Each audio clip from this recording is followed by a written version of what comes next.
8월 7일 8월의 첫 주일을 맞이하여 영광의 자리에 오신 여러분을 주님의 이름으로 환영합니다. 여호수아의 고백처럼 나와 내 집은 오직 여호와만을 섬길 것이라는 고백처럼 아무리 더워도 피서철이 겹쳐도 어디에 있든지 오직 여호와 하나님만 바라보고 주님 보시기에 힘이 기쁜 성도님들 되시기를 다시 한번 부탁드리겠습니다. 오늘 저와 여러분에게 주신 말씀을 봉독해 드리겠습니다. 이사야서 1장 18절 이하의 말씀입니다. 여호와께서 말씀하시되 오라 우리가 서로 변론하자. 너희의 죄가 주홍 같을지라도 눈과 같이 희어질 것이요 진홍같이 붉을지라도 양털같이 희게 되리라. 너희가 즐겨 순종하면 땅의 아름다운 소산을 먹을 것이요 너희가 거절하여 배반하면 칼에 삼켜지리라. 여호와의 입의 말씀이니라. 아멘. 사랑하는 성도 여러분, 지난 한 주간 어떠한 삶을 보내셨습니까? 매우 무더운 여름입니다. 또한 피서철이기도 합니다. 휴가는 무사히 잘 다녀들 오셨는지요? 유럽에서 특히 프랑스에서는 휴가철을 바캉스라고 하지요. 이 시기가 되면 도시가 거의 텅텅 빈다고 합니다. 관공서에서는 이때 1년 중 해야 할 많은 공사를 진행한다고 합니다. 이때를 기다렸다가 공사를 하는 이유는 단 한 가지입니다. 이웃과 국민에게 조금이나마 불편을 덜기 위함이라고 합니다. 이웃과 국민을 생각하는 사고방식, 우리도 도전받아야 할 것입니다. 지난주는 완장이라는 제목으로 말씀을 선포하였습니다. 지금 저와 여러분의 지위와 직책은 하나님이 채워주신 완장일 것입니다. 내가 잘나서 찬 완장이 아닌데 어리석은 사람들은 자신이 잘나서 지금의 위치에 있게 된 것이라 착각하고 완장질을 하고 있을 것입니다. 하나님은 선악간에 심판하신다고 하셨습니다. 하나님께서 채워주신 완장이기에 하나님의 마음과 방식으로 사명 완수해야 할 것입니다. 나의 나된 것은 오직 하나님의 은혜라는 사실, 나를 이 자리에 있게 하심도 하나님의 계획이라는 사실 잊지 마시고 기억하시기 바랍니다. 오늘 본문은 하나님께서 부여하신 완장을 차고 직무를 수행하는 저와 여러분에게 하나님께서 중간 결산해보자고 하시는 내용이라 생각해 보았습니다. 나와 함께 변론하자 하십니다. 얼마나 맡겨진 임무 잘 감당하고 있는지, 혹 다른 길로 가고 있지는 않은지, 바로잡을 것은 없는지 이야기해보자는, 서로 소통해보자고 저와 여러분을 초대한 자리일 것입니다. 18절에 오라 우리가 서로 변론하자. 너희의 죄가 주홍 같을지라도 눈과 같이 희어질 것이요 진홍같이 붉을지라도 양털같이 희게 되리라. 이렇게 말씀하십니다. 여러분, 이 말씀에는 어떤 의미가 있을까요? 본문을 2번 내지 3번을 읽어보시면 대충 감이 잡히실 것입니다. 이 본문은 이미 우리가 잘못 가고 있다는 것을 전제하고 있는 것입니다. 우리의 죄가 주홍같이 붉다는 것입니다. 이미 결론을 내고 그 잘못을 용서하시기 위하여 저와 여러분을 불러서 변론해보자고, 할 말이 있으면 해보라고 말씀하는 것이기도 하지요.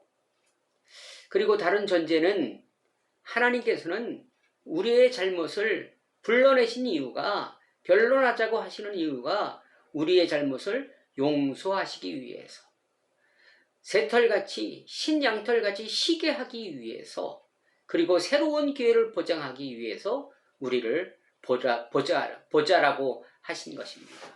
너 나 좀 보자, 이렇게 말씀하십니다.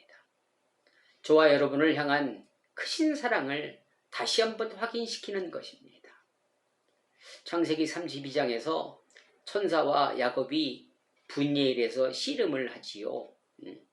왜 씨름을 했을까요? 그것은 하나님께서 야곱에게 져 주시기 위해서, 지시기 위해서 씨름하자고 하신 것입니다. 오늘 본문과 일맥상통하는 내용입니다. 그러면 저와 여러분이 잘못한 것은 무엇일까요? 이미 1장 2절과 3절에서 기록되어 있습니다. 하늘이여 들으라, 땅이여 귀를 기울이라. 여호와께서 말씀하시기를 내가 자식을 양육하였거늘 그들이 나를 거역하였도다. 소는 그 임자를 알고 나귀는 그 주인의 구유를 알건만은 이스라엘은 알지 못하고 나의 백성은 깨닫지 못하는도다. 이렇게 한탄하고 계십니다. 저와 여러분의 잘못은 아주 지극히 단순합니다. 즉 하나님의 말씀대로 살아내지 못했다는 것이지요. 말씀대로 살아내지 못했다는 것은 하나님의 말씀에 거역했다는 것과 같습니다. 소는 임자를 알고 나귀는 주인의 구유를 알건만 너희는 동물들보다 못한 존재라는 것입니다. 참 듣기 거북한 말씀이기도 합니다. 저와 여러분은 나름 믿음 생활을 하면서 말씀대로 살아내려고 몸부림치고 있는데 잘했다, 칭찬은, 격려는 못할 망정 동물보다 못하다고 하시다니 맥이 탁 풀리는 모든 것을 포기하고 싶은 그러한 심정일 것입니다. 무엇을 그렇게 크게 잘못했나요?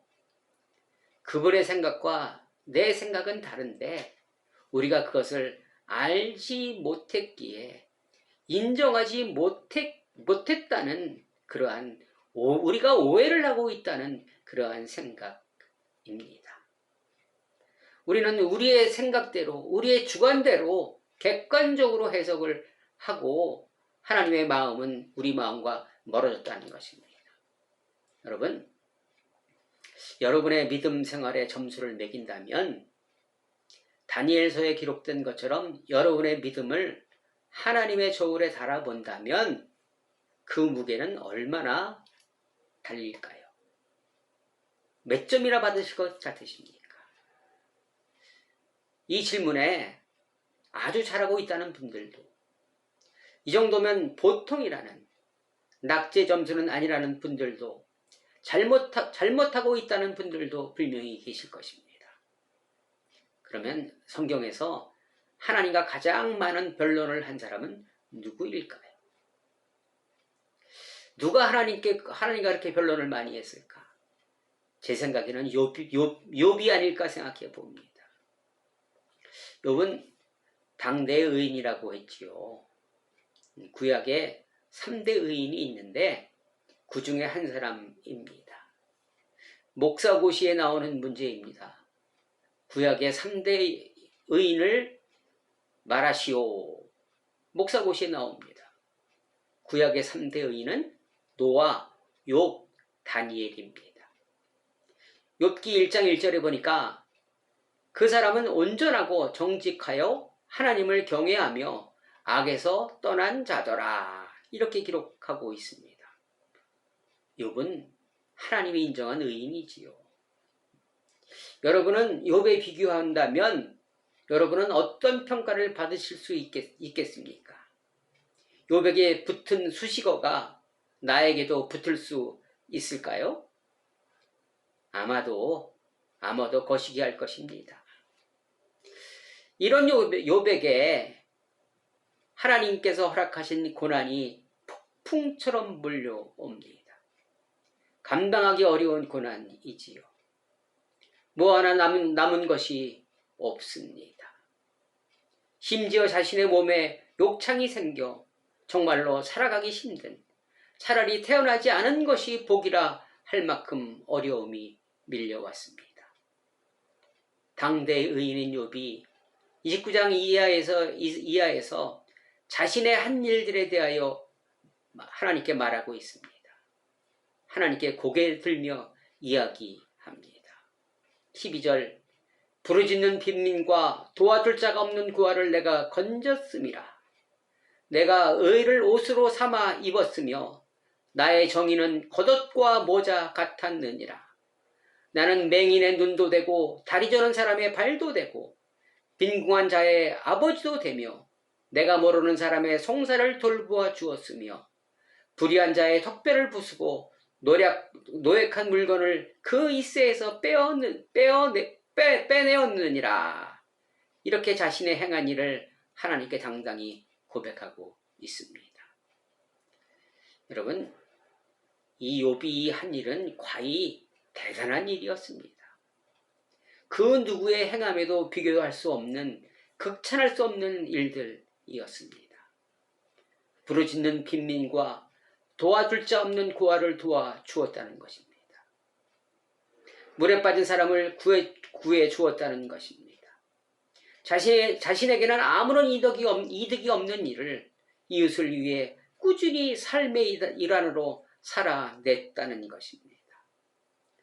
또한 17절에 보니까 불의한 자의 턱뼈를 부수고 노획한 물건을 그 이새에서 빼내었느니라. 참 대단한 일이지요.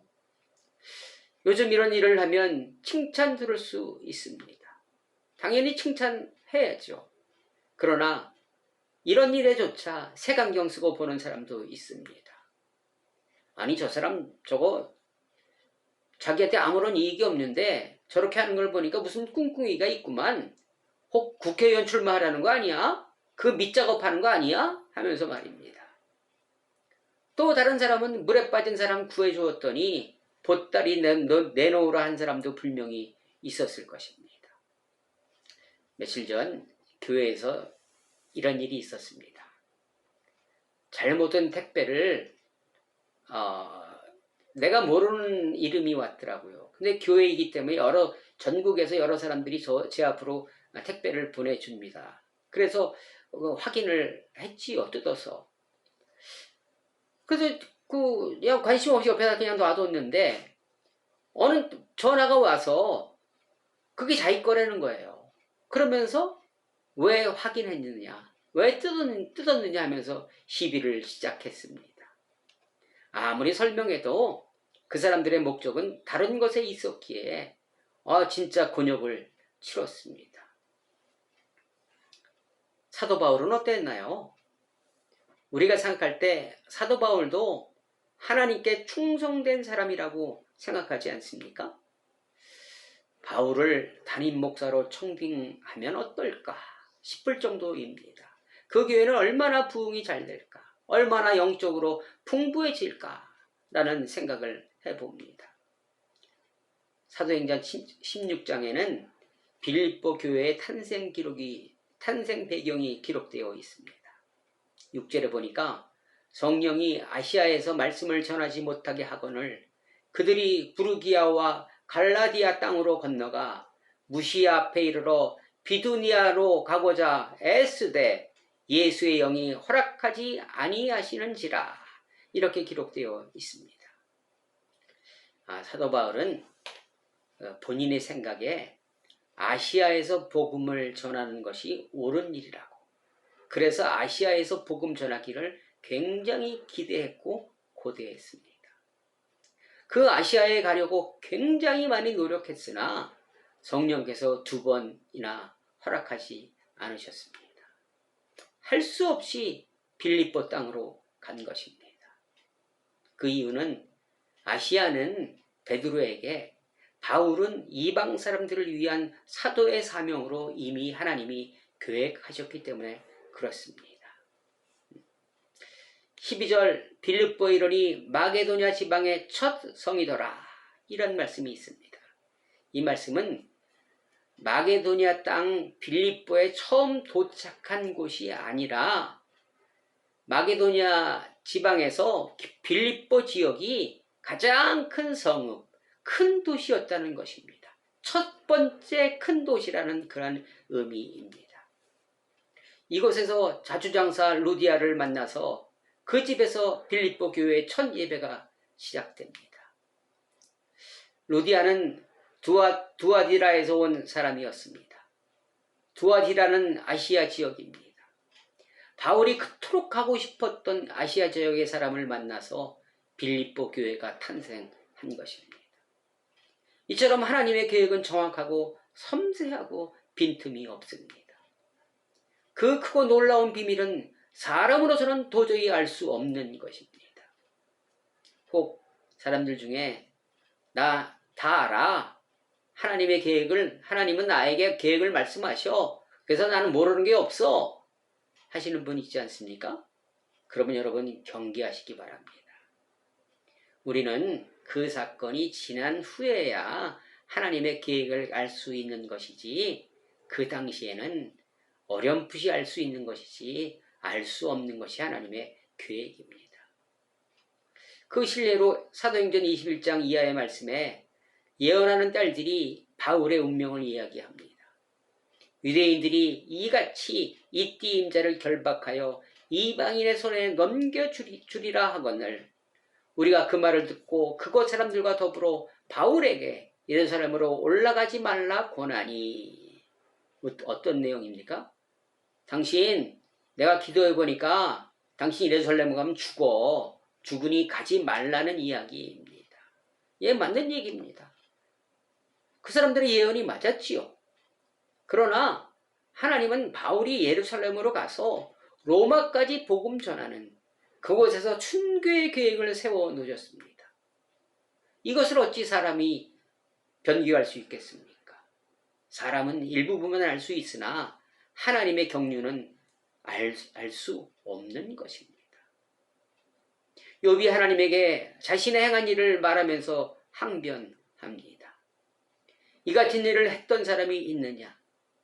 이런 일을 했는데도 이런 고난과 고통을 받는다는 것은 너무 억울하다 하면서 따져 묻고 있습니다.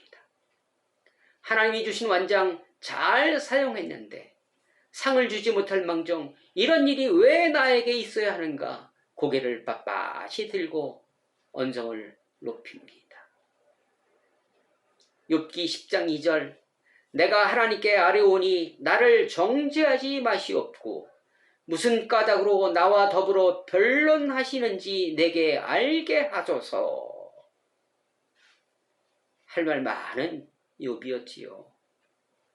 왜 아시아로 못 가게 하냐고 바울도 묻고 있습니다. 여러분들도 하나님께 따져 물을 일이 너무나도 많으실 것입니다. 여러분은 하나님 앞에 가시면 가장 먼저 물어볼 것이 무엇입니까? 버킷리스트 한번 작성해 보시기 바랍니다. 이런 일, 이런 일, 이런 일. 저는 정해져 있습니다.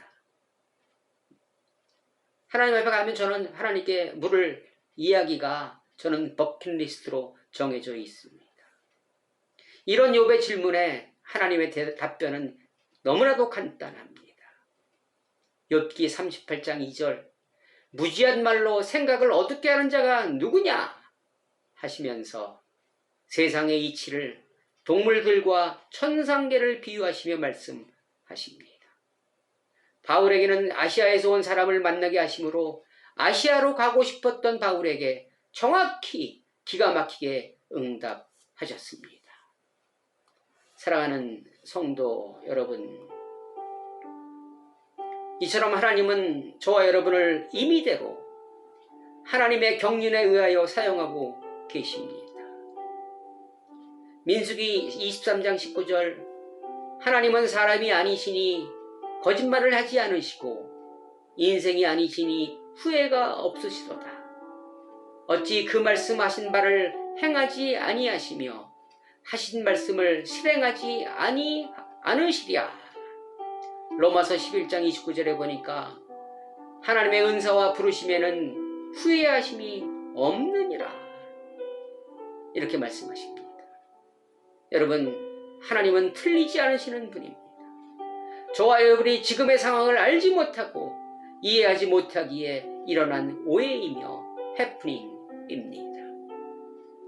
어떻게 해야 오해가 없는 삶을 살아낼 수 있을까요? 말라기에 온전한 11조를 드리라 하십니다. 그러면 온전한 11조는 무엇일까요? 그것은 모든 분야에서의 11조입니다.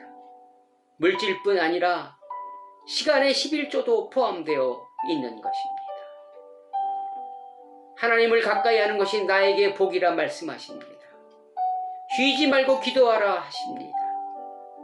매일 하나님과 변론하시기 바랍니다. 매일 하나님과 소통하시기 바랍니다. 형식적인 변론과 소통은 마당만 밟을 뿐입니다.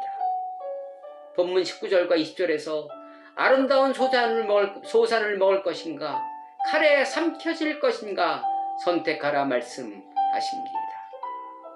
두 갈림길에서 어떤 것을 선택하고 있는지는 여러분의 삶에서 그대로 나타나고 있는 것입니다. 이사야서 37장 32절 만군의 여호와의 열심히 이를 이루시리로다 이렇게 말씀하십니다. 하나님께서는 저와 여러분이 매일 하루도 거르지 않고 하나님과 변론하시기를 원하고 계십니다. 이유는 간단합니다. 우리를 살리기 위함이지요. 하나님은 저와 여러분을 살리기 위하여 매우 열심이십니다. 매일의 삶을 통해 지금 주어진 환경을 통해 만나기를 고대하고 계십니다. 높은 완장을 찬 사람들은 우리가 만나고 싶어도 만나지 못하는데 그런 높은 사람에게 완장을 채워주신 세상을 통치하는 분이 나를 만나자 하는데 도와주신다 하는데 안 만난다면 정말로 어리석은 일입니다. 제가 목사 심의를 하는데 심사비가 있더라고요.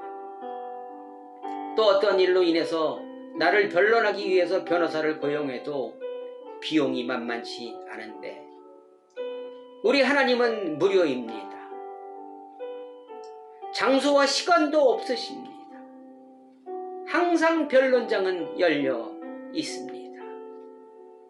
오늘 한번 방문하심이 그 자리에 앉아 마음껏 목소리 높여 보시면 어떠할런지요. 지금 만군의 여호와께서 저와 여러분을 초대하고 계십니다. 시편 73편 17절 하나님의 성소에 들어갈 때에야 그들의 종말을 내가 깨달았나이다. 모든 고민을 해결할 수 있는 열쇠는 성소입니다. 하나님 앞에 가보았더니 모든 것을 알 수 있었다고. 하나님이 개입하시니 내 인생이 변했다는, 삶의 방향이 바뀐다는 고백의 주인공들 되시기를 주님의 이름으로 간절히 축원합니다. 기도하시겠습니다. 사랑의 하나님, 감사를 드립니다.